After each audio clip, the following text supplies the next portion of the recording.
This way, Dick, hurry! Sandy, you devil! You gave me and Peter the fright of our lives! I thought he was a Kaffir witch doctor come to get me! Peter's right, he looks like something from a nightmare. What are you doing, bossing a band of dervishes? That was the only way! If we hadn't got you out of that place, your goose would have been jolly well cooked. Now, Dick, old man, run on your life!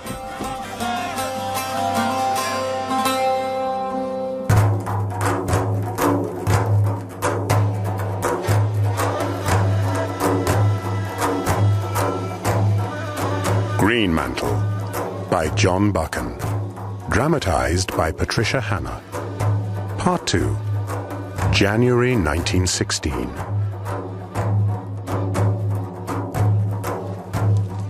It was 2 months ago that I had been summoned from soldiering in France by Sir Walter Bullivant. The Foreign Office had got wind of some secret plot by the Germans to start a holy war against us in the East. Sandy Arbuthnot, Mr. John S. Blenkiron, Peter Pienaar and I were determined to discover the German secret and prevent it succeeding. But our only clue was 3 words scrawled by a dying man on a piece of paper. Khazra-Din, Cancer, and V.I. We had made our separate ways to Constantinople. Mr. Blenkiron as a sympathizer of the German cause, I as Cornelis Brandt, a Boer seeking revenge on the English, and Sandy as the leader of a band of Turkish gypsies, the companions of the rosy hours. In that disguise, he had this very night saved Peter and me from being arrested by the Turkish police. You two have given me and Mr. Blenkiron a pretty anxious time. You're safe enough here, Major, but you've cut it mighty fine. What place is this? You may call it my humble home. We've been preparing it for you, Major Hannay, but it was only yesterday I heard of your friend. Ah, yes. Allow me to introduce Peter Pienaar, master of feldcraft, hunter of elephants, and Germans. Peter, this is Mr. John S. Blenkiron and the Honourable Sandy Arbuthnot. Pleased to meet you, Mr. Pienaar. Always happy to welcome another hunter into camp. Thank you, Bess. Now, Major, officially a Dutchman called Cornelis Brandt was to be arrested tonight and handed over to the German authorities. But Germany will find difficulty in getting the body. Such are the languid ways of Oriental despotism. I looked at Blenkiron, lying on the sofa, shuffling his patience cards with his old, sleepy smile.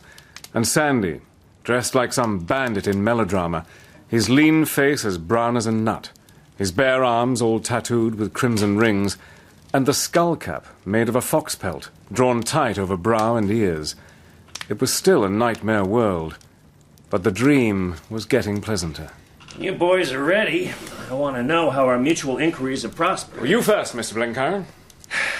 Well, I have to confess to you, gentlemen, I have failed.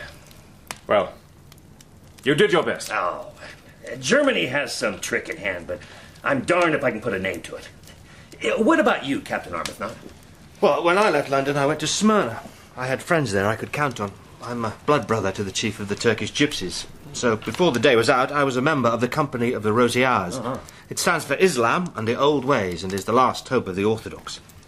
The companions can dance the heart out of the ordinary Turk.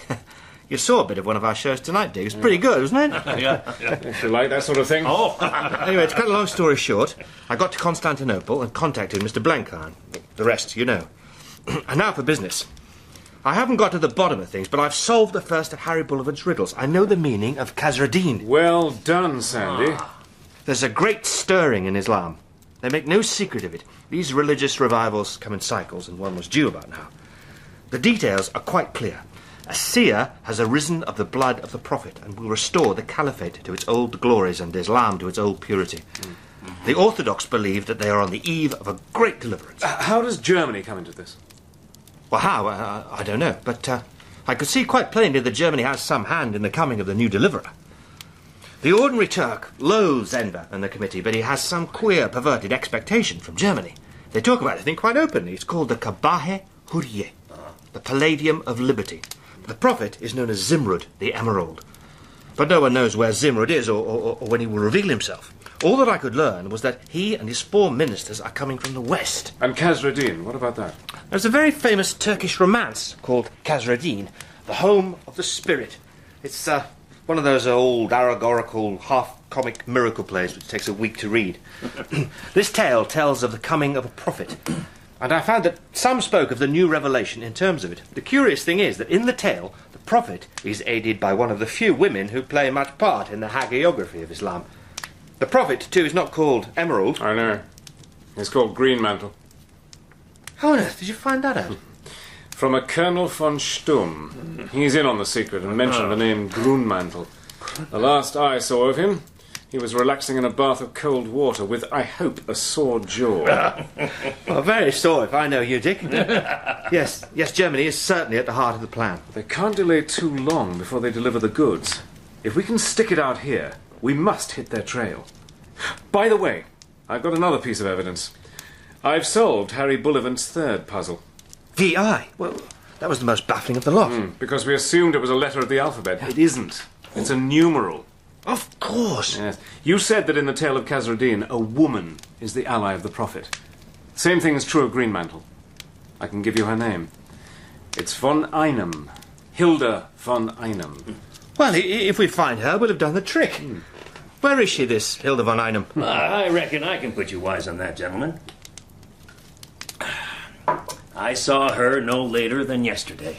What? You know her? Yes. She is a lovely lady. She also happens to be the owner of this house. Good Lord! How on earth did you meet her, Mr. Blenkiron? Well, friends in high places. We go all the way across Europe. No, we end up in the home of the riddle. No, it's not a matter for laughter. I would rather you had mentioned any other name on God's earth. Various political bosses in the city haven't much to them, but I have met the Frau von Einem, and that lady's a very different proposition. But who is she? That is just what I can't tell you. She was a great excavator of Babylonish and Hittite ruins, and she married a diplomat who went to glory 3 years back. It isn't what she's been, but what she is, and that's a very clever woman. And she lives here, you say? No. She owns this house. She doesn't live here. Well, then where does she... That I don't know. Oh, I can find out. Well, you won't find people unduly anxious to gratify your curiosity about Frau von Einem. Oh, there are ways. Now, I've got to clear, for my day's work isn't over. Dick, your past is blotted out, and you begin tomorrow morning with a new sheet. Right. Blenkiron's the man to thank for that. Yes. He was certain you'd get here, but he was also certain you'd arrive in a hurry with a good many inquiries behind you. So he arranged that you should disappear and start afresh. Your name is Richard Hannay. Born in Cleveland, Ohio, of German parents on both sides. Right. One of our brightest mining engineers and the apple of Guggenheim's eye. You arrived this afternoon from Constanza. The clothes for the part are in your bedroom next door. And I'll rustle up something for Mr. Pienaar. No, I'm no actor, Dick. I cannot be different from what I am. You can play my servant, Peter. Oh, good. Now, you and Mr. Pienaar must give me your clothes, the ones you've got on now. My clothes, Bass? You've a strange taste in souvenirs, Sandy. They're for the Turkish police. The current in the Bosphorus is pretty strong, and these sad relics of two misguided Dutchmen will wash up tomorrow about Seraglio Point. In this game, you must drop the curtain, neat and pat, at the end of each scene if you don't want trouble from the missing heir and the family lawyer.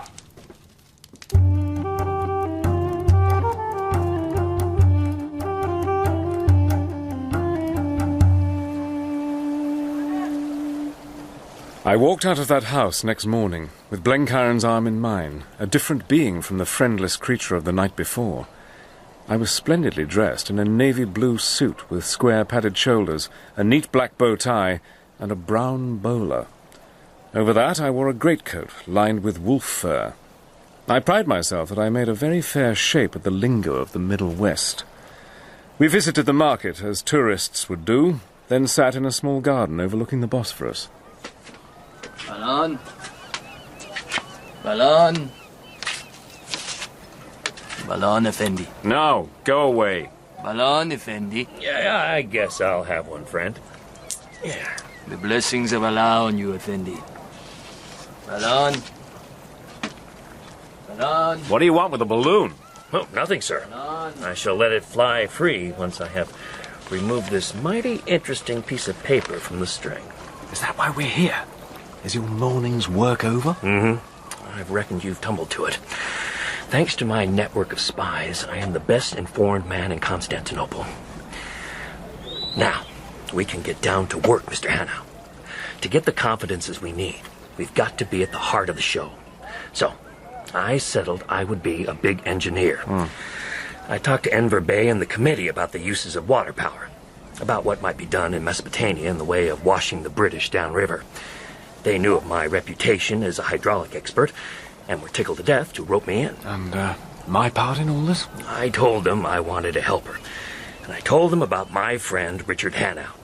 So, you're going to be welcomed and taken to their bosoms just like John S. was.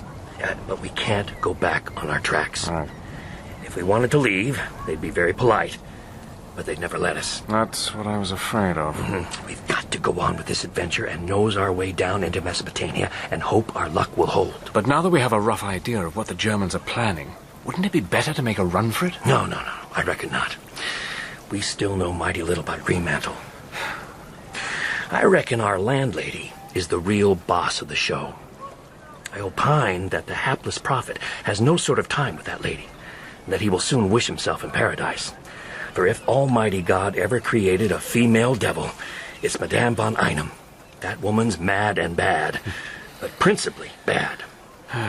It looks as if our job were a long way from the end. Oh, it's scarcely begun, Mr. Hannay.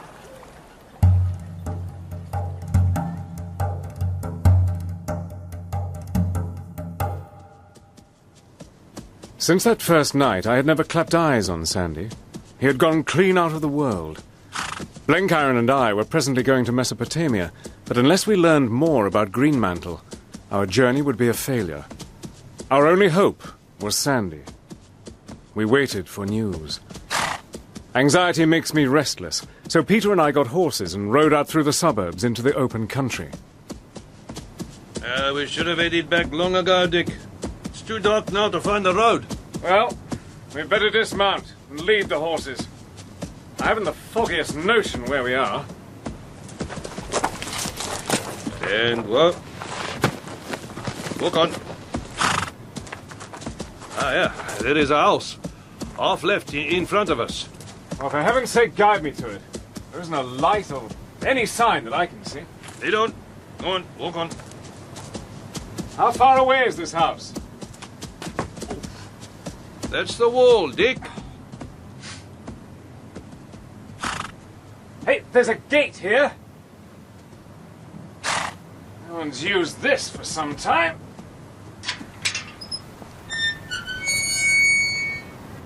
I'm in the garden. Stay with the horses, Peter, while I investigate. Yeah. A bit late to be paying calls, and I don't want to walk in on some old fella's harem.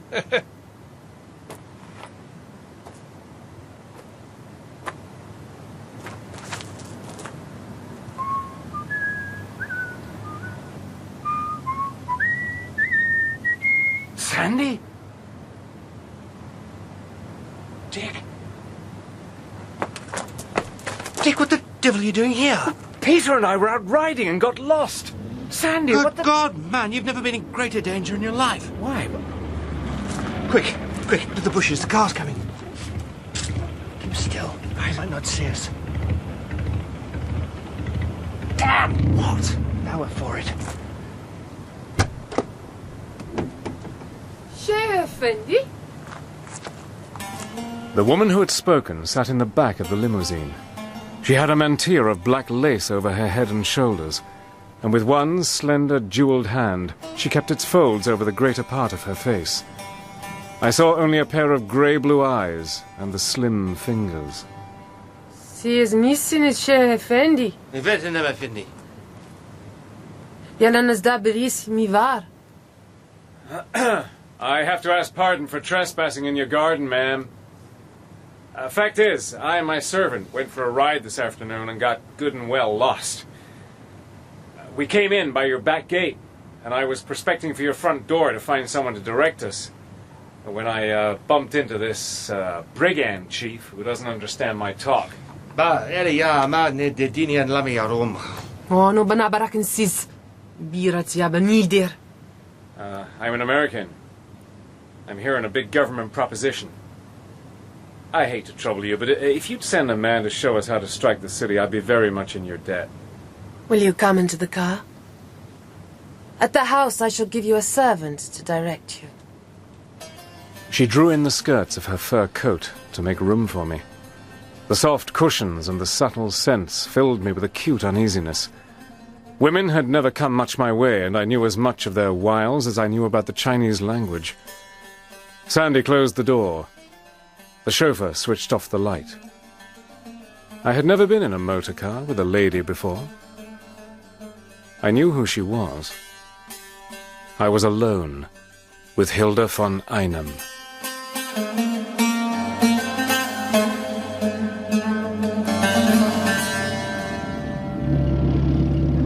I have heard of you.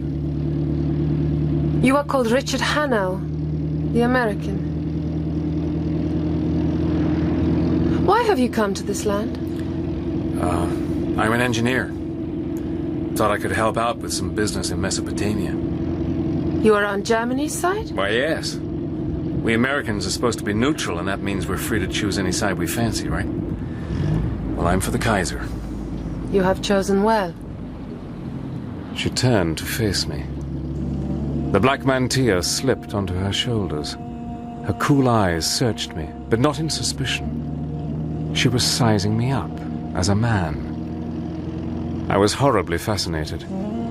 This slim woman with her fair cloud of hair, her long, delicate face, and her pale, bright eyes had the glamour of a wild dream. I hated her instinctively, hated her intensely.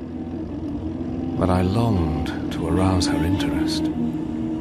To be valued coldly by those eyes was an offense to my manhood. Richard Hannay, listen to me.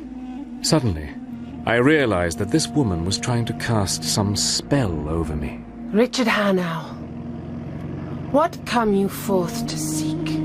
I was conscious for just an instant of some will battling to subject mine. It passed quickly, and for a second her eyes drooped. I seemed to read in them a kind of satisfaction, as if they had found more in me than they expected. You are not like the fat American Blenkiron, a lover of shoddy power and a devotee of a feeble science. Now there is something more than that in your face. You have faced danger many times? Yeah, I've faced danger. You have fought with men in battles? I have fought in battles. You have courage. Richard Hannay, from the land of pious follies, I ask, what come you forth to seek? I know nothing of the East. But it's from the desert that purification comes. You are on our side, but you are not of the Germans with their hankering for a Rococo empire. When mankind is smothered with shams and phrases and painted idols, a wind blows out of the wilds to cleanse and simplify life. You are of the household of faith. You will presently learn many things, for the faith marches to victory. Soon you and your companion travel eastwards. Yeah, we travel to Mesopotamia. We have our passports from Ember Bay. And tomorrow you will receive new passports. I have need of you. And you will go with me.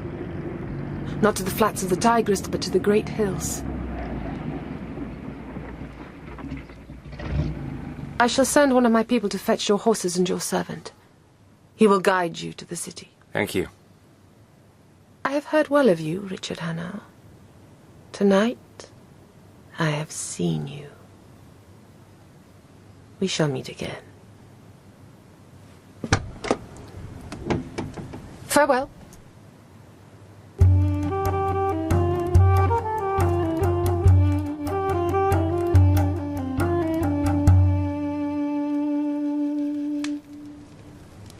Another whiskey, Sandy. Thanks, Dick. I need it. I was mighty pleased to see you tonight. Where have you been all this time? The companions of the Rosy Hours were summoned to perform at Frau von Einem's villa for her and the 4 ministers. Hilda von Einem has welcomed me as an ally. Oh, it couldn't have worked out better. Dick, this whole job is getting very difficult, very dark. I know. I found out the meaning of Harry Bullivant's second word. Cancer. Yes, it means just what it reads. Greenmantle is dying. He has been dying for months. This afternoon they brought in a German doctor to see him, and the man gives him a few hours of life. By now, he may be dead. Well, then that busts the show. You can't have a crusade without a prophet. Well, I wish I thought it did, but Do you think that woman will be beaten by such a small thing as the death of a prophet? She'll find a substitute. One of the 4 ministers or someone else. Oh, I tell you, Dick, she's a devil incarnate. Yes, it's a strange business. Thanks. Greenmantle is often in great pain, but he struggles to meet the demands of his protectress. I never saw such a man, Dick. He's the greatest gentleman you can picture. He's a dreamer and a poet, too. The West knows nothing of the true Oriental. It pictures him as lapped in colour and idleness and luxury. But it is all wrong.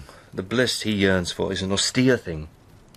It is the austerity of the East, and that's its beauty and its terror. The Turk and the Arab come out of big spaces, and they have the desire of them in their bones. They settle down and stagnate, and by they degenerate into that appalling subtlety which is their ruling passion gone crooked.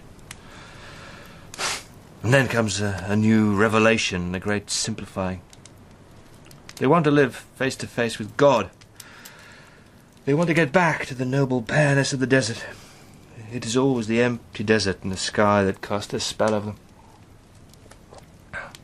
Sounds a bit inhuman to me. It's the humanity of one part of the human race.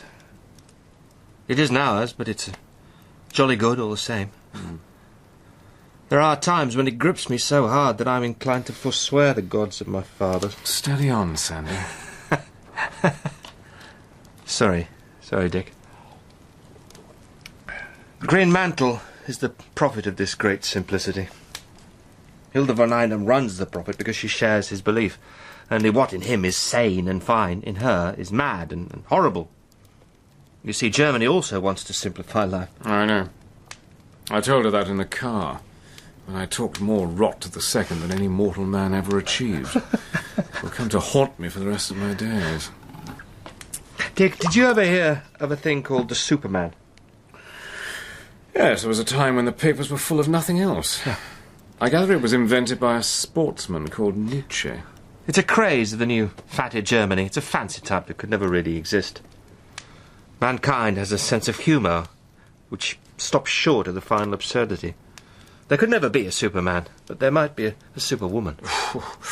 You'll get into trouble, my lad, if you talk like that. It's true, all the same. Women don't see the joke of life like the ordinary man. There is a Superwoman, and her name is Hilda von Einem. Oh, Lord. I thought our job was nearly over. Now it looks as if we've only started. Sir Walter said that all we had to do was find out the truth. He didn't know about that woman. What can Blenkiron and I do? I honestly don't know. But I'm very clear about my own duty.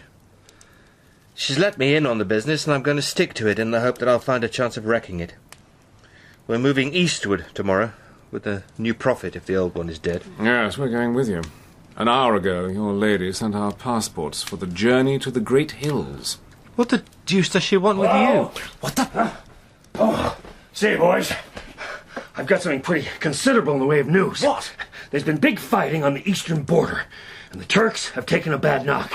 It seems the Ruskies have descended from their mountains, and now they're sitting down outside the forts of Azarum. Oh, the Great Hills! Well, we're going to Azarum, don't you see? The Germans are playing their big card. They're sending the Greenmantle to the point of danger to rally the Turkish defence. Huh? Oh, we're going to be in it up to the neck, and heaven help the best man. I must be off now, for I have a lot to do. Au revoir. We'll meet soon, in the hills. Good luck, Sandy!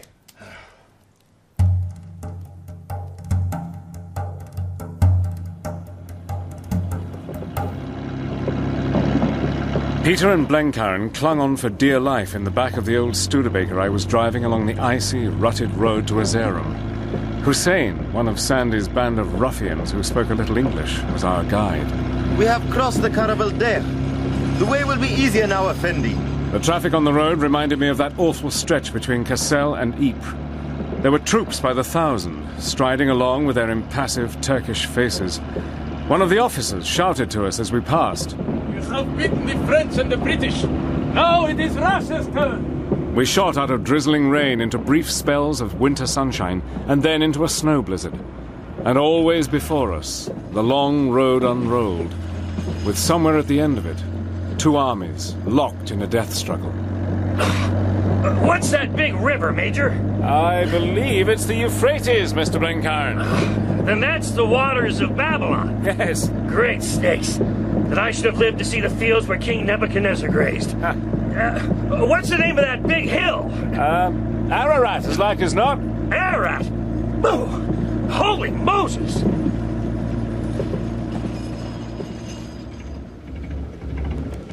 Before night the next day, we reached Azerum.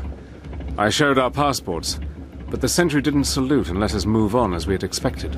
He says, Effendi, there is somebody important who badly wants to see you. A German lieutenant came from the guardhouse. He jumped onto our running board and motioned that we should drive towards a large building with sentries outside. You must see the section chief. Very well. By the waters of Babylon, we sat down and wept. I fear, Major, we'll soon be remembering Zion. Peter, where's Hussin? He must have slipped away somehow. The man you wanted to question, Colonel von Stumm. Oh, Lord. The game's up this time. So, my little Dutchman, we meet again. And you, Herr Blenkiron. I never liked the look of you. You babbled too much, like all your damned Americans. Well, I guess your personal dislike hasn't anything to do with the matter. If you're the boss here, I'll thank you to cast your eye over these passports, for we can't stand waiting forever. Dog, I'll teach you manners. No. Keep your distance. I got you covered, and I'll make a hole in your bullet head if you lay a hand on me. I'm going to have you disarmed, gentlemen. Either you give up your pistols to the lieutenant, or I will call the sentries and have you stripped and searched. Better do as the man says, boys. It's too cold for anything else. Sensible, Herr Blenkiron. We can conduct our conversation more pleasantly without pistols. Your game is up, Herr Brandt. These fools of Turkish police said the Dutchmen were dead, but I believe the good God had spared them for me, though I didn't think to find this plump old partridge. My God! By the time I have done with you, your mothers in their graves will weep that they ever bore you. If you're going to play any ugly games on me, I'd like you to know that I'm an American citizen, and you'll sweat blood for it later. That's fair warning, Colonel Stumm. There's no hurry. We shall have long and happy hours together. I'm going to make you comfortable in the cellar. You will be safer there than in the town jail, for it is a trifle drafty. It lets things in, and it might let things out.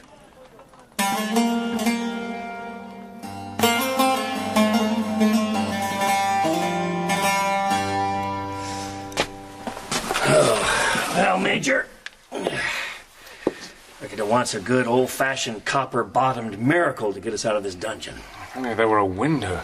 That would be miracle enough for me. Yeah, maybe no windows, Dick. We're underground. But Sandy is somewhere outside with the companions.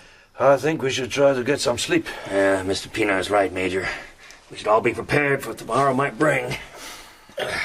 Von Stumm. Madame von Einem. Tell me, Major, what do you think of her? Well, Sandy and I are impressed. It's no good denying it. But we're too interested to be scared. Old Peter doesn't give a rush. Man, woman, or hippogriff, it's all the same to you, isn't it? Yeah. I'm an easygoing man. She makes me feel like a bird confronted by a rattlesnake. Perhaps you're in love with her, Mr. Blenkiron. No, sir. I haven't got no sort of affection for that lady. The trouble is, we Americans haven't got the right poise for dealing with that kind of female. We aren't used to regarding women as anything except angels and children. Consequently, when we find one playing the biggest kind of man's game, we can't place her. I wish I had you boys' upbringing. Dick, there's someone at the door. Oh. Effendi. Hussin? Yes. You must follow me. You must be silent. Lead on, Macduff. Come. We travel across the rooftops. Oh, Lordy.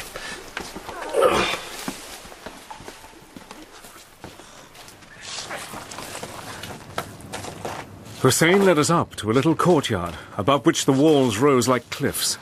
One was covered in a stout wooden trellis. It was child's play for Peter and me to climb it. But Blenkiron... Take his other arm, Peter. We'll haul him up. Come on, boss. Oh, I'm mighty grateful to you boys. We crawled along a broadish wall, and then up a sloping buttress onto the flat roof of the house. Hussin took us onto a ledge, past a stack of chimneys to another building, slightly lower. We dropped as softly as possible to the roof. Oh! No noise! There is a light in the window over there. The window had two folding sashes, which clasped in the middle. Through a gap in them I saw a lamplit room, and Stumm sitting at a table littered with papers. He turned to consult some document and made a marking on the map before him. Then he suddenly rose, stretched himself, and went out of the room. I guessed he had gone to have a look at his prisoners, in which case the show was up. But what filled my mind was an insane desire to get a sight of that map. Hurry! The master is waiting for you. I'm going to have a look inside. It won't take long, I'll catch you up. We shall wait for you on the roof of the house by the mosque.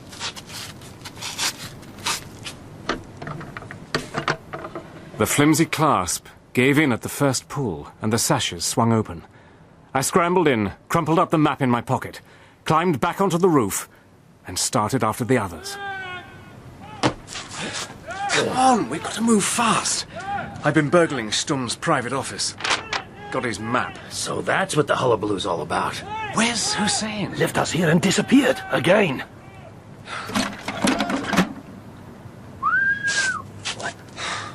Hussin, you should go into pantomime. First you vanish, then you pop up through a trapdoor. My lords, you must now all pop down through the trapdoor. Where are we, Hussin? In the house of the master. But you must stay quiet in the attic. The Frankish lady is here. Come on.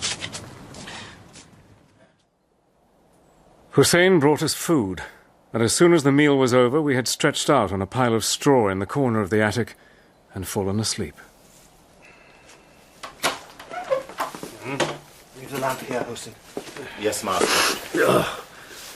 Lambs are caution. It's Captain Arbuthnot. It was the sight of a new Sandy that made Blenkiron exclaim in astonishment. The pelts and foxskin cap had gone, and he wore instead a long linen tunic, clasped at the waist by a broad girdle. A strange green turban adorned his head, and as he pushed it back, I saw that his head had been shaved. He doesn't look well, Dick. Sandy, old man. Have you been sick? No, not sick. My body's right enough. But for the last few days I've been living in hell. Look at me, Sandy. Straight in the eyes. Great heavens, man, you've been drugged. Drugged? Yes, I have been drugged, but not by any physic. We'll look after you. Take your time, old man, and tell us all about it. It does me good to hear your voice, Dick. It reminds me of clean, honest things. Well, they'll come back, never fear. We're at the last lap now. You've got to tell me what the new snag is. Is it that woman? Woman? She's a she-devil. It isn't madness that's wrong with her. She's as sane as you and as cool as Blenkiron. Her life is an infernal game of chess, and she plays with souls for pawns. She's evil. Evil. Look up, old chap. This isn't like you. What's happened? Greenmantle's dead. What? He died that night I saw you, Dick. We buried him secretly by her order in the garden of the villa.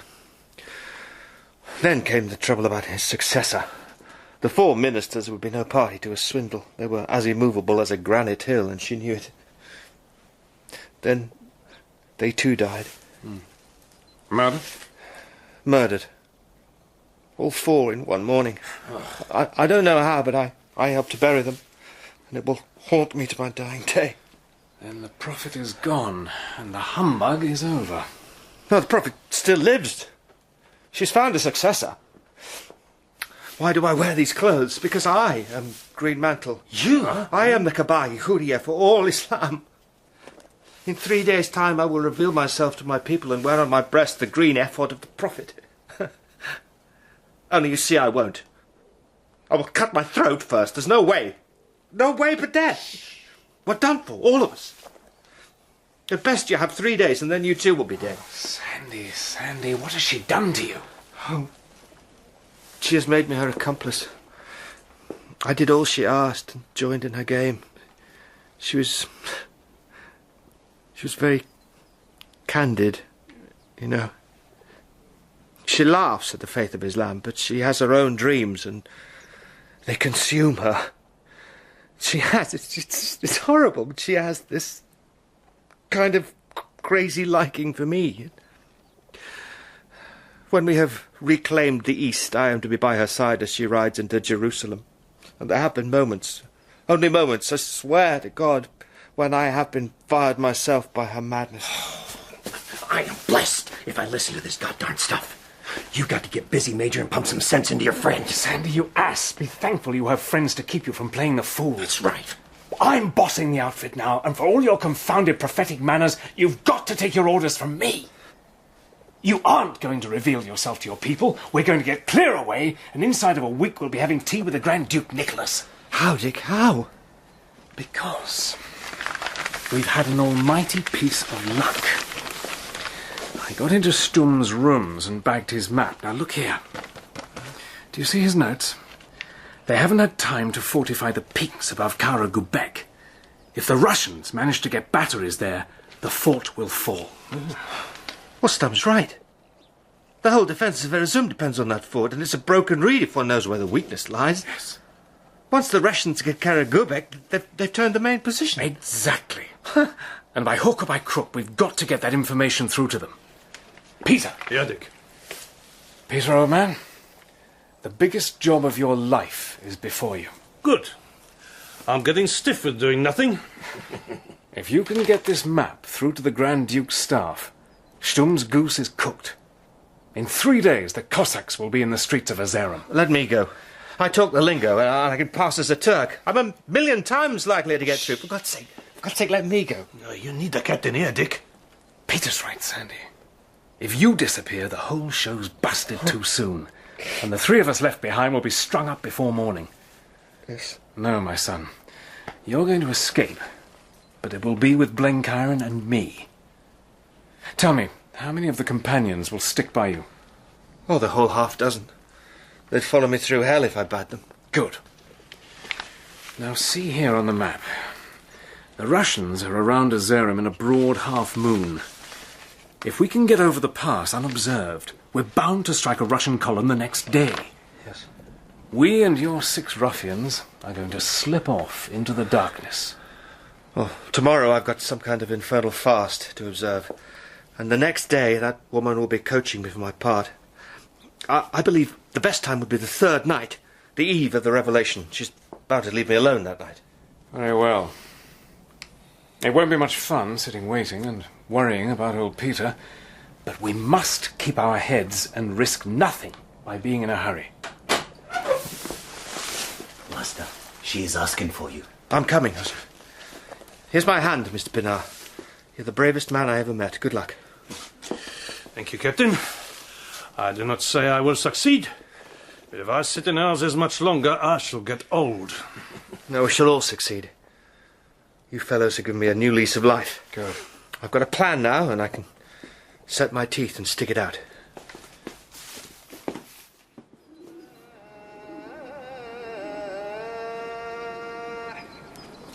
Caddeos to the nose,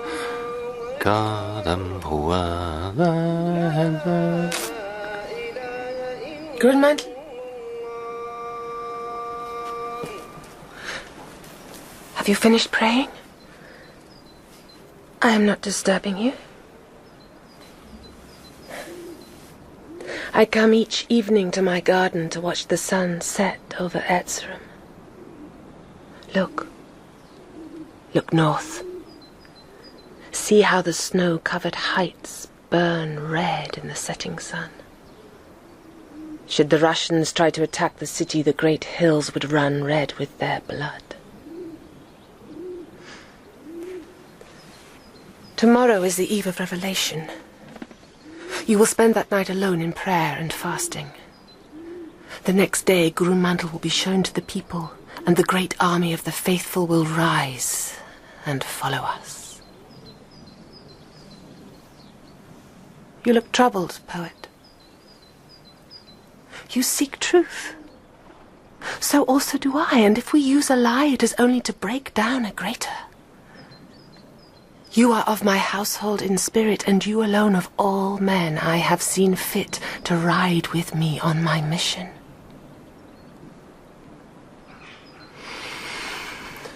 The moon is rising. Come, take off your cloak. Yes.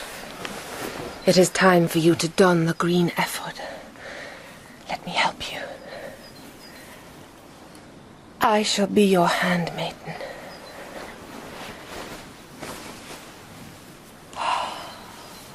Now. Now you are the Gabe Juliet. How cool the silk. How it shines in the moonlight. Soon the world will shine in the light of a new dawn. A sun will rise which will burn up all who oppose me. You shiver? Are you cold, Greenmantle? Come, poet. My rooms are warm. The fire is burning, my master. The day of our glory is near. Germany may fail, but I shall not fail. None shall thwart Hilda von Einem. None.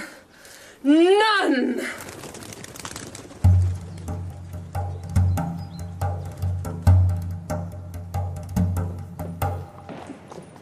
There were 9 horses for 9 riders. We started 3 hours before dawn on the 3rd day after Peter's departure, the eve of the revelation. Hussin rode first, with me at his side. Sandy followed, a tall figure swathed to the eyes in a cloak. I wanted to speak to him, but somehow I didn't dare. Blenkiron and the other 5 companions brought up the rear. It is time to leave the road, or we may meet inquisitive folk. Can you guide us in this mist, Hussin? The devil's own luck. I do not know, my lord. I had counted on seeing the hills. We have a map and compass. These make slow traveling. Pray God it lifts.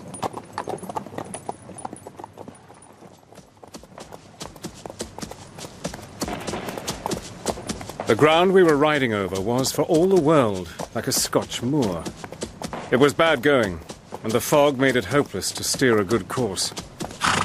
Suddenly the mist blew back and revealed a wedge of country right across to the hills beyond. It was a clear view, every object standing out wet and sharp in the light of morning. It showed a bridge with Turkish horsemen drawn up across it, and cavalry pickets moving along the far bank of a river. Good! 'Tis him! This mist was sent from hell. These cursed Zaptis have seen us. Our road is cut. Let's take a chance and cross the river. No! The cavalry on the other side are moving up. I don't know how you fellows feel, but I'm not going to be taken. There's nothing much to do except to find a good place and put up a fight. We can sell our lives dearly. I'm with you, Captain Arbuthnot. Now, it's hell for leather till we find a place for a stand. The game's against us this time. Go! We rode towards the hills. On the crest of a rise, I looked down on a broad glen with a road winding up it to a pass in the range. To the south, I saw what I had been watching for. A little hill split the valley, and on its top was a circle of rocks. Over to the south! There's our fort!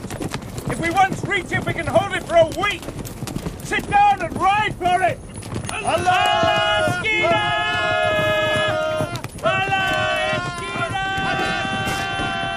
We climbed to the top of the hill, where a circle of rocks formed a natural parapet.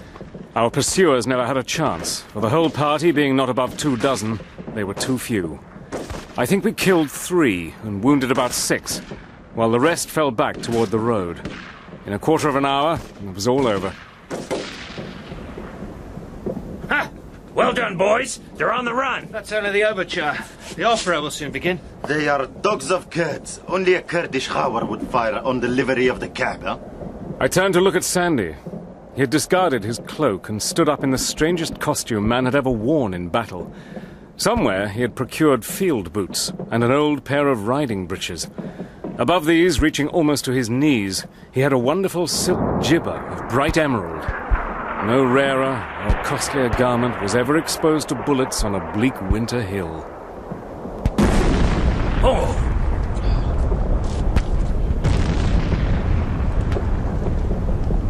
These are ranging shots. The Russians are trying to shell the main road from the heights. It would be an odd irony if we became the targets of friendly guns. Well, before that, the Turks might get a gun up here and blow us to bits in seconds. Now, please God, the Russians keep them too busy for that. Yeah. Master, there are men moving below in the mist. Keep your eyes on the fog.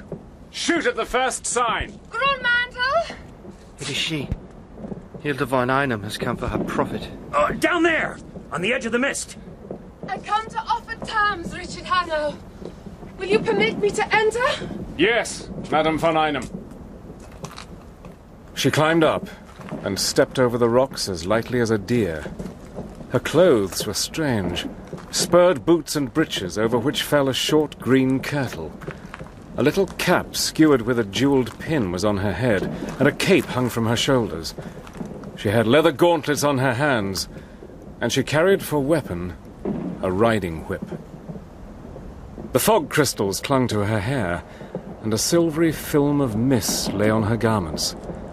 As she stood there, her eyes like stars, I had to confess that she had her own loveliness. She might be a devil, but she was also a queen. Greenmantle. Madam, I ask you to tell your business quick and to tell it in English. My friends must hear it as well as me. Your friends? You are the Kaaba Hurye. You wear the green mantle of the Prophet. What has a prince to do with such hirelings? You must know, madam, that I am a British officer. Oh. And these others? One is a brother officer in my regiment, the other is an American friend. But all three of us came east to destroy Greenmantle and your devilish ambitions. The people wait today for a revelation, but none will come. I said I came to offer terms. I will still offer them, though they are other than I thought. For the fat American, I will send him home safely to his own country. I do not make war on such as he. You, Richard Hannay, I will hang before dusk. Greenmantle, I offer you the greatest career that mortal has known. Will you refuse that destiny? I stay with my friends, madam. I will be your people and your comrade. We are one in spirit. Will you deny all that has been between us? You can offer me nothing that I desire. I am the servant of my country, and her enemies are mine. I can have neither part or lot with you. That is my answer, Madame von Einem. I have done with you. You have scorned me, but you have dug your own grave. Sandy stood still, his face white except for the crimson wheal left by Hilda von Einem's riding whip. She turned from him and leapt onto the rocky parapet.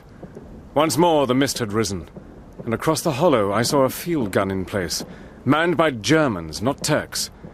Hilda von Einem waved her hand to them and hastened down the hillside.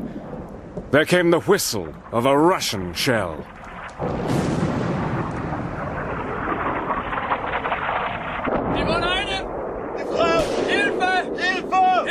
Before I realized what had happened, Sandy was leaping down the hill. They were shooting at him, but he heeded them not. For a moment he was out of sight. Then he came back, walking quite slowly up the slope. He was carrying something in his arms. The enemy fired no more. Sandy laid his burden gently down. The cap had fallen off, and the hair was breaking loose. The face was very white, but there was no wound or bruise on it. She was killed at once. Her back was broken by a shell fragment. Dick, we must bury her here. You see her. You see, she liked me, and I can make her no return than this. With infinite slowness, using our hands and our knives, we made a shallow grave beside the parapet. When it was done, we covered her face with the linen cloak which Sandy had worn that morning. He lifted the body and laid it reverently in its place. I did not know that anything could be so light.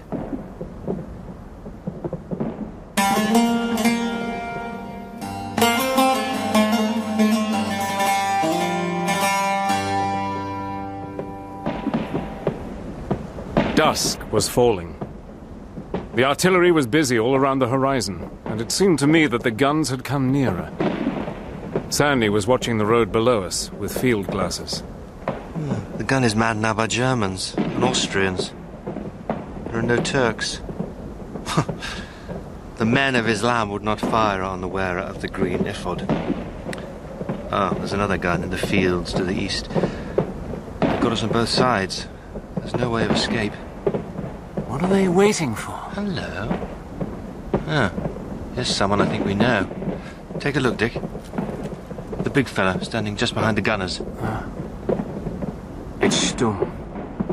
He's come to see the destruction of his enemies.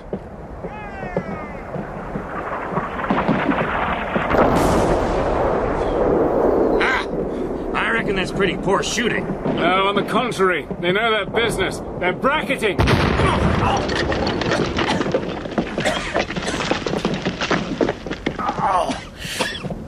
Dan! I think my arm's broken. Anyone else hurt? Not me, Dick. Mr. Blenkiron, are you still with us? Yes, but I've lost my patience cards. Hussin, are any of you wounded? No, Master. Thanks be to Allah. Well, we may as well toss for it, Dick. There are only two ways. To stay here and be shelled, or to try and break through. Either's pretty unhealthy. There was no choice. We were pinned to the hilltop. Hilda von Einem was to have a noble pyre and goodly companions for the dark journey.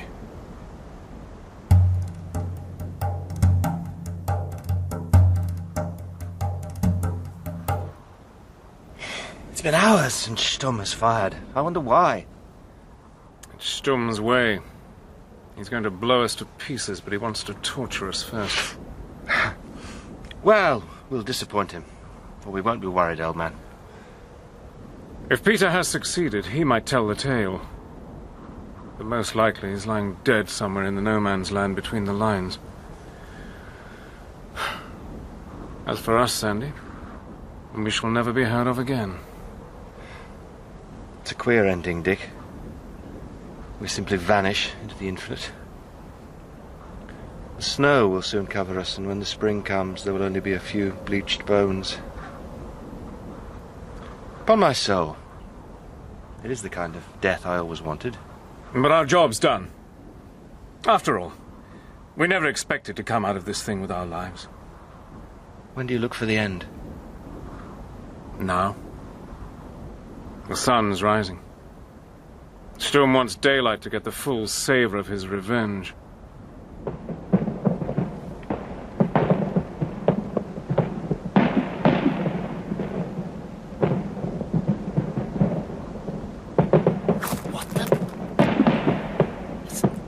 It's the Russians. Huh? It's the Russians! Peter must have got through! Get down, Dick! Karagubek has fallen! God, glory to God, we won! No. If you jump up and down like that, Major, you get plugged sure and good. No, they're not shooting! There are men riding down the glen, hundreds of them! The gates of the south have yielded. It's the Cossacks! The Cossacks have taken the slope! Hooray! Hooray! I had never seen a rout before. No more had Stumm, poor devil. He was a brute and a bully, but by God, he was a man. I saw him turn the gun on the maddened horde fleeing before the Cossacks. But he never fired it. The wave flowed round and then across him. I saw the butt ends of rifles crash onto his head and shoulders, and the next moment, the defeated army had passed over his body. It's God's judgment, Major Hannay. A man who sets himself above his kind. Sandy, did you... Where's Sandy? He and the companions went to meet those Ruskies on horses. What, the Cossacks? If that's what they call themselves. I looked down the glen. There was a cloud of grey cavalry on little wiry horses. A cloud which swept on like a flight of rainbows, with the steel of their lance heads glittering in the winter sun. They were riding for Iserum. In the very front was one man. He was like the point of the steel spear soon to be driven home. He was turbaned, and against the snow I caught the dark sheen of emerald. He rode like one possessed, and above the din I heard him cry out, "Well done, our side!" As he passed, it seemed that the fleeing Turks were stricken still. They sank by the roadside with eyes fixed on his unheeding figure. Then I knew that the prophecy had been true, that their prophet had not failed them. The long-looked-for revelation had come. Greenmantle had appeared at last to an awaiting people.